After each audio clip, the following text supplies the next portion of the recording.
Welcome to the deep dive. Have you ever really thought about how deep family legacies run? Or maybe how just one choice, something that seems small at the time, can just echo down through Yeah, generations? affecting not just one person, but, whole groups of people. Exactly. And the twists in inheritance, the weight of prophecy sometimes, those decisions that really define someone is fascinating stuff. It really is. Okay, so let's unpack this. Today we're diving into an ancient text, Genesis chapter 25, and it is just packed with these huge moments. We're looking at the end of Abraham's really long, impactful life, hmm and then jumping straight into the start of Isaac's family, specifically his twin sons, Jacob and Esau. And it gets dramatic, fast. Right from the beginning. Yeah, it's all here. You've got like meticulous estate planning from a patriarch, and then this sibling rivalry that, well, it literally starts before they're even born. And what's really fascinating, I think, is just how much this one chapter, how much it packs in. Right. You've got succession, divine purpose, these really complex family dynamics. Yeah, the human element. Exactly. And they shape whole peoples. Mm. So our mission really isn't just the history. Mm. It's digging into, well, what does this tell us about human nature? About the long-term impact of our choices. It's all right here in this foundational text. These ancient stories, they just keep speaking, don't they? They really do. This tapestry of family and fate. It's why we're diving in. It still resonates even thousands of years later. That's right. And we start with Abraham. Even right at the end of his life, he's still actively, shaping things, shaping that legacy. He is. The text mentions he took another wife, Keturah. Right, Keturah. And she had 6 sons with him: Zimran, Jokshan, Medan, Midian, Ishbak, and Shua. Now, these aren't just names to skim over. No, not at all. From these lines, you see Abraham's descendants just continuing to spread out. Right. Massive. Like Jokshan, for instance. Yeah, from Jokshan came Sheba and Dedan. These become really significant tribes in ancient Arabia. Yeah. And then there's Midian. The Midianites become this powerful group, and interestingly, they interact quite a bit later on with Isaac's descendants. So it shows his influence, his genetic footprint, I guess, just spreading way beyond that main line of promise through Isaac. Absolutely. It connects to the bigger picture. Abraham's actions here are, they're like a masterclass in proactive succession planning. How so? Think about it. Large ancient families, multiple wives or concubines, inheritance could get messy. Right. Potential for conflict. Huge potential. Yeah. So Abraham leaves everything he owns to Isaac. Crystal clear. He's the heir to the covenant promises. Okay, the main line. The main line. But, and this is key while he's still alive, he gives significant gifts to the sons of his concubines, Keturah's sons included. Ah, so he provides for them separately. Provides for them and then sends them away from Isaac, eastward. All right. This wasn't just, dividing up the sheep. It was strategic. To prevent fights later. Exactly. Prevent disputes over inheritance, establish Isaac as the undisputed leader, spiritually and materially. Setting up for peace and clarity down the road. That's some serious foresight, isn't it? He's tackling potential problems before they even start. He really is. And after all these careful arrangements, Abraham's incredible life finally ends. He lived 175 years. And the text puts it beautifully, doesn't it? He died at a good old age, an old man and full of years. And was gathered to his people a sense of completion.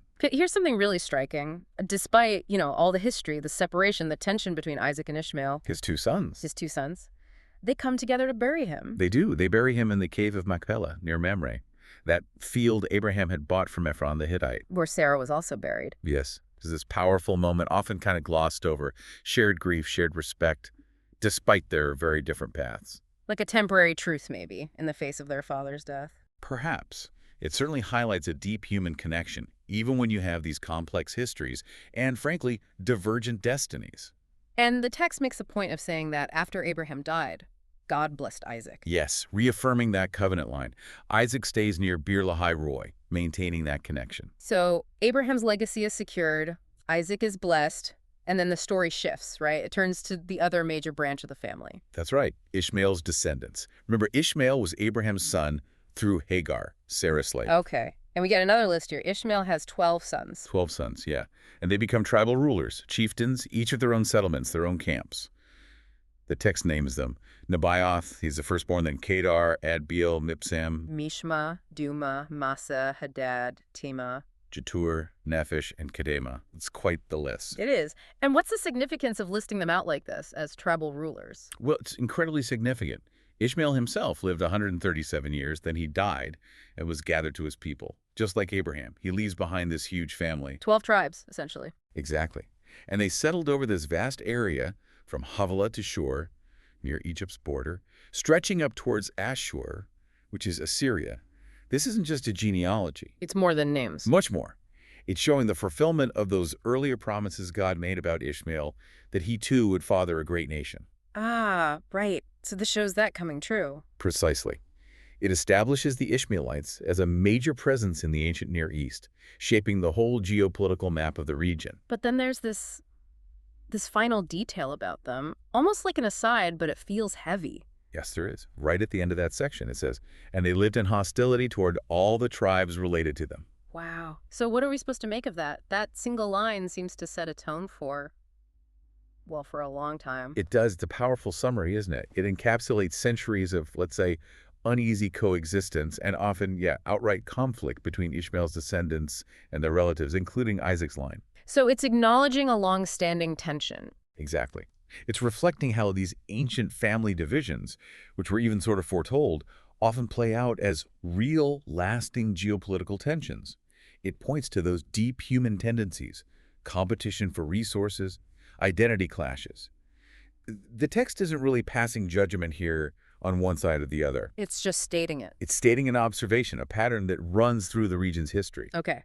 So we have Abraham's descendants through Keturah spreading out, Ishmael's 12 tribes established.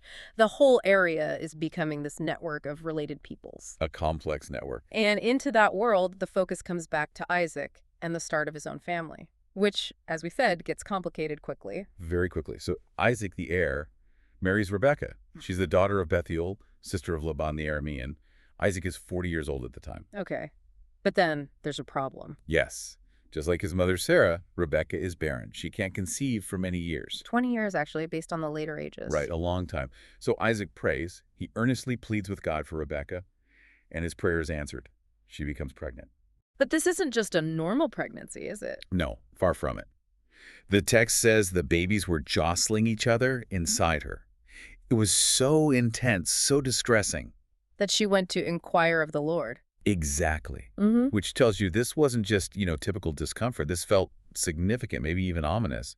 It prompts her to seek divine insight. Leading to a direct prophecy. A direct divine revelation, yes.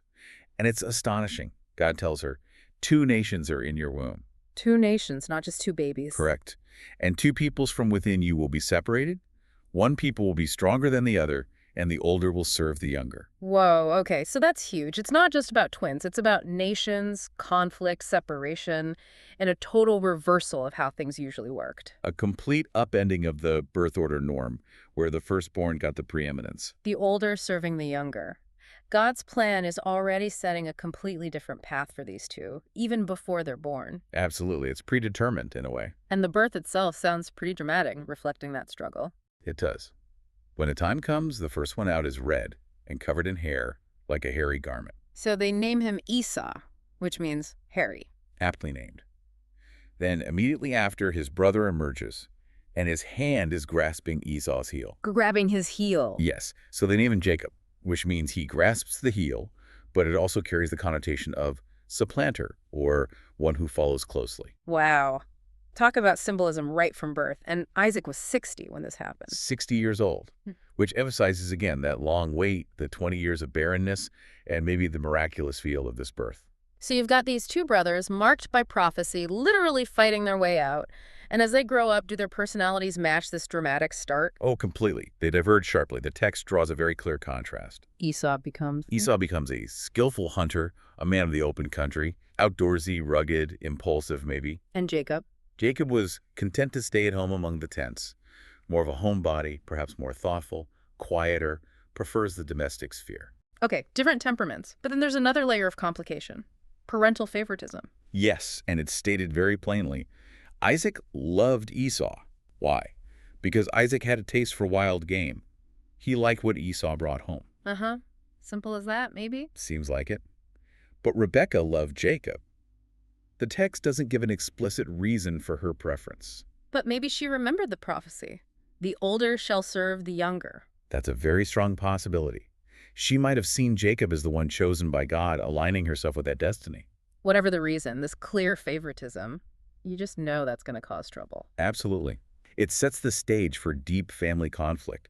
You see how these personal preferences, maybe even biases, fuel these powerful dynamics. And the consequences here, well, they stretch across generations. It's a pattern we still see, don't we? We do. And those consequences erupt pretty quickly, don't they? Over something seemingly trivial. Almost absurdly trivial on the surface. A bowl of stew. Right. Jacob's cooking. Lentil stew, specifically. And Esau comes back from the fields, from hunting. He's exhausted and absolutely starving. Famished. And he sees the stew and just says, quick, let me have some of that red stew. I'm famished. That red stuff. And the text even pauses here to note, this is why Esau was also called Edom, which means red. Linking his name, his identity even, right back to this moment of impulsive hunger. Exactly. And Jacob, well, Jacob sees an opportunity. He does. His response is stunningly direct. First, sell me your birthright. Just like that. It's incredibly shrewd, maybe calculating.